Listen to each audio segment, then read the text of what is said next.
హెల్తీగా చేపల ఫ్రైని చాలా తక్కువ నూనెతో అలాగే చాలా తక్కువ మసాలాలతో ఇలా ఫ్రై చేసుకుని చూడండి, చాలా టేస్టీగా వస్తుంది. Hi friends, welcome back to our channel. నేనైతే ఇక్కడ ఒక 3 క్రోకర్ ఫిష్ తీసుకున్నాను. ఇవి వచ్చేసి సీ ఫిష్ అనమాట. తెలుగులో ఏమంటారు నాకైతే తెలీదు.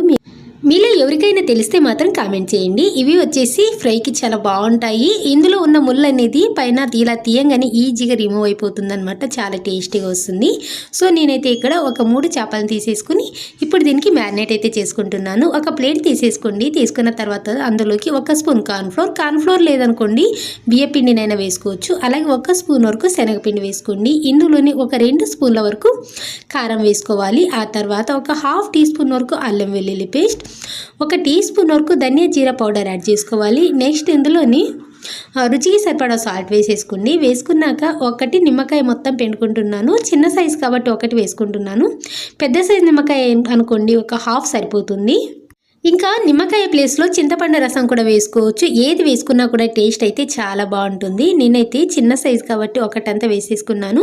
వేసుకున్న తర్వాత నెక్స్ట్ ఇందులోనే చిటికెడంతా పసుపు కూడా వేసుకోండి. వేసేసుకున్నాక ఇందులోకి కొద్దిగా వాటర్ని యాడ్ చేసుకుంటూ కలుపుకోవాలి. మరీ చిక్కగా కలుపుకోవద్దు, అలాగని మరీ పల్చగా కలుపుకోవద్దు.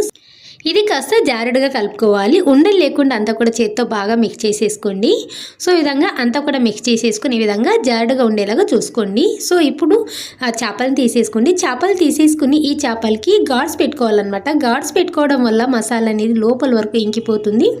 టేస్ట్ అనేది చాలా బాగుంది. సో ఈ వీడియో క్లిప్లో చూపిస్తున్న విధంగా 2 వైపులా ఈ విధంగా గాడ్స్ పెట్టుకోవాలి. సో నేనైతే ఇక్కడ అన్నిటికి కూడా గాడ్స్ పెట్టుకుని తీసేసుకున్నాను. ఇప్పుడు వీటికి చక్కగా మసాలాను అయితే పట్టించాలి. ఈ వీడియో క్లిప్లో చూపిస్తున్న విధంగా లోపల అలాగే బయట అంతా పట్టించాలి. ఇలా లెఫ్ట్ హ్యాండ్తో ఇలా పట్టుకుని పైన ఇలా పెట్టారనుకోండి మసాలాని, ఇది కొంచెం గ్యాప్ వస్తుంది కదా, లోపల వరకు కూడా చక్కగా పడుతుందన్నమాట. సో ఈ విధంగా మసాలాని బాగా పట్టించిన తర్వాత మినిమం 1 గంట సేపు అయినా మ్యారినేట్ చేసుకోవాలి. 1 గంట సేపు పక్కన పెట్టేసుకోండి. గంట తర్వాత స్టవ్ మీద ఒక దోశ ప్యాన్ పెట్టుకోండి. ప్యాన్ పెట్టుకున్న తర్వాత పెద్ద స్పూన్తో 1 స్పూన్ వేసుకుంటున్నానంతే, మరి ఇంతకన్నా ఎక్కువ వేసుకోవట్లేదు. 1 స్పూన్తో 3 కూడా ఫ్రై చేసుకోవచ్చు.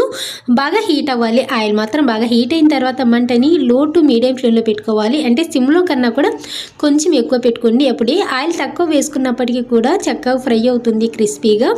సో ఈ విధంగా కొంచెం స్ప్రెడ్ చేసేసుకోండి. ఒకే సైడ్ ఉంటుంది కాబట్టి ఒక సైడ్ ఫ్రై అవ్వడానికి మినిమం ఒక 7 నుంచి 8 నిమిషాలైనా పడుతుంది. టోటల్గా 2 వైపులా ఫ్రై అవ్వడానికి ఒక 15 మినిట్స్ టైం అయితే పడుతుంది. సో ఈ విధంగా 2 వైపులా కూడా మంచి కలర్ వచ్చి బాగా వేయిన తర్వాత తీసేసుకుని నిమ్మకాయతో సర్వ్ చేసుకుని తినండి. పైన పిండుకుని భలే టేస్టీగా ఉంటుంది. ఈ రెసిపీ యూస్ఫుల్ అనిపిస్తే మాత్రం ప్లీజ్ ఒక చిన్న లైక్ చేసి మన ఛానల్ని ఫాలో అవ్వండి. Thank you.